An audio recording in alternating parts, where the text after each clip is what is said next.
feel like this should be an easy one. Probably not. I was like, maybe I was not paying attention last week when Tanya was here to tell us what movies were coming out this week. Do you have a guess? I think I know. What is it? A Haunting in Venice?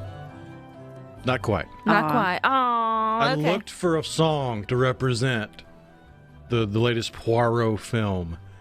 And in lieu of a movie song, I decided to celebrate the fact that One Piece live action got picked up for a second season yesterday. Okay. Well, congratulations on that. I know, and it really is taking, I guess, streaming by storm. Have they ever done a movie of One Piece, Rhino? Animated movies, yeah. There's like 14 or 15 of them. But not, okay, in that way. Well, okay. Glad I wasn't the only one that wasn't completely sure of it. And then, too, Tanya, I was like, this is why she comes back every week, because I forgot what she told me we were coming out. What's coming out this week? Well, A Haunting in Venice. That's what, I had that one on my brain, so I was guessing there. It could be. There was little spooky elements to it. Yeah. Well, and I just saw it like 2 hours ago, so you would think I would remember the music, but... So, how was it? It's really good. So, like, this is the third one that Kenneth Branagh has, been involved with, and he's taken on this character. This one he's directing, and my southern mouth has trouble saying his last name, but Poirot. So, yeah, that. Glad y'all gave it a go. But this one, the previews and everything, I wasn't really sure if I was going to be scared or what. And it does have some creepy moments. There are masks involved, which is not one of my favorite things, and creepy kids. Not one of my favorite things. But overall, it's not very scary. There's just a few little jump scares, that kind of thing, And you almost can anticipate they're coming. There was only one time that I was really surprised and jumped a little bit. But this one, the detective is retired, and it starts off, it's kind of funny. You see him just walking down the street, and people are trying to get to him because they need help solving whatever mystery is going on in their world, and he is like done with it and wants no more of it. So he actually has his sidekick walking with him, pushing people into the water and out of his path, just so that he can be left alone, until a friend of his, who is an author played by Tina Fey, shows up, and she has been invited to a seance and wants him to come. She's trying to write a new book. She respects his, take on all things surrounding mysteries. And so she wants him there, and so that's kind of how it all kicks off. And it's based on the Agatha Christie book called like a Halloween Night or something like that, a Night of Halloween, but it starts, it's like a Halloween party happening at an orphanage. And then once that ends, there's a seance to try to communicate with a young girl that died in this home.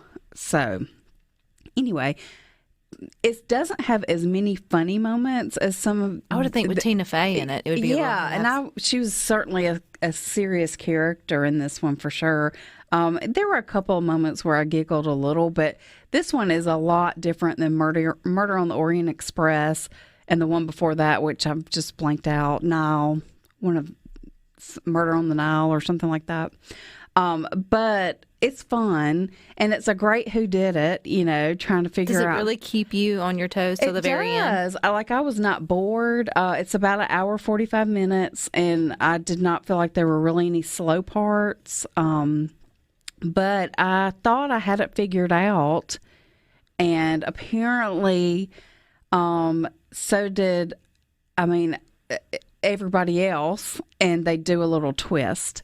And so the killer is not who I thought it would be. It's usually set up that way. Yeah. The only movie that's ever gotten me like that, and so many others, is Sixth Sense. Yes. I think the first time we all watched that, and you get to the end, you're like, what? Yes. Yes. Like, it was beautifully done to, like, sucker punch you there at the very end. Definitely. Yeah. And of course you had to go see it again. Because then you needed to see it with what you knew. Yeah. And then it was so obvious. But that's the only one I can remember just being like, that. I've been flabbergasted. Yeah. And and if you haven't seen Sixth Sense by now, then I'm sorry that I'm about to spoil this for you. But Donnie Wahlberg killed him, from New Kids. So small world. Knew there was something. Yeah. Yeah. But yeah, so that's really the big release this weekend. There is one other called Camp Hideout. And it's about like a not young, but like older teenage boy that has stolen like some sort of game from this group of people, and he's on the run. They want him, and so he hides out at a summer camp. So kind of a comedy, PG. So it looks like fun if you're looking for something different to go see. I have not seen that one yet. It seems like it's slowing down just a little bit. Does it slow down and then ramp back up before the holidays? Usually, this time of year it does slow down anyway, but I'm just getting nervous about the strike because, and that's the other thing. I'm seeing so many great trailers of things that were already filmed and will be released, but the actors can't promote it. And so that's such a bummer. Like today when I saw, Haunting in Venice, there was a preview for a new Meg Ryan movie, and she looks great. And it's in the same vein as You've Got Mail. In fact, it's the same team that brought us some of her romantic comedies. And I'm like, I want to see Meg Ryan on The Tonight Show talking about this, So I think we're going to see it slow down just because, so many movies were in the middle of production when everything stopped. So it'll be a few months before we start seeing the effects, but we're going to see it. So I know we talked a little bit about we're probably going to see some more re-releases, just to kind of keep something out there for people to go see. So Jeff and McComb said The Usual Suspects had a surprise ending. I don't remember that one. But, I mean, if Rhino, you're shaking your head in that way. The other one that had a surprise ending, what was it called, Rhino? The Mist, or something about the Mist? Oh, yeah. What was the name of it? I think it was The Mist. The Mist. Don't watch it. No. It should be pulled from the ability to ever be seen. The way they ended that movie was just wrong. Shocking. Isn't that one that was like resurfaced during COVID? Which would be a terrible thing. Yeah. A terrible time to resurface. The other big news this week is, the Trolls Band Together is coming out later this year at Christmas time or Thanksgiving, I think.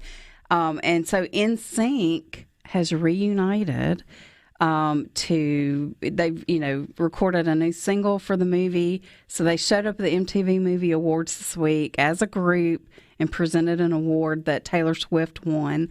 So that's exciting, but they're out there but they can't talk about it because of the strike. So, but everybody is super pumped up, and there's rumors that they may go on tour again. And if they do, and your birthday doesn't have a 1 in front of it, sit down. Yes.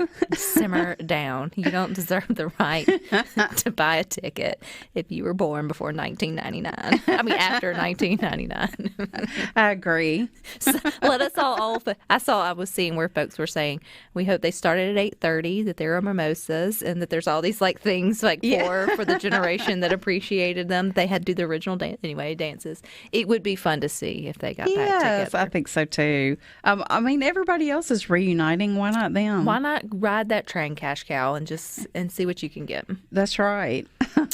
But yeah, so that's really it as far as new movies this weekend.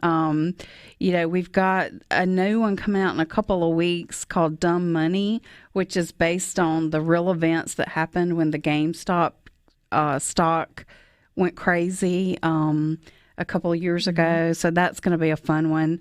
And of course, I keep talking about it. Taylor Swift, her Eras tour will be in theaters on October 13th. Are there still tickets, or? I think they are, simply because every theater is adding showings, so gotcha. You may not, it depends. If you're like me, I have to have middle seat, so I probably won't get to see it first night because I'm going to hold off for that better seat. So you have a favorite place to sit? Yes. Oh, is that why you go on random days? So where are you, in the middle? Middle, very middle, height and width. So Do you know, like, I mean, because you obviously go to a local theater. Do you know what seat number that is? I do, and it does change. I have to look at the theater number because not all have the same number of rows. Well, hot dog. So you have to do a little planning. Is that just so you can take it all in from a good? Yeah, I've just found that's the best spot. So now, people are gonna get that one first. You're gonna have to get on it a little bit sooner. All righty, Tanya, we enjoy having you in, but you guys stick with us. We got more for you up next.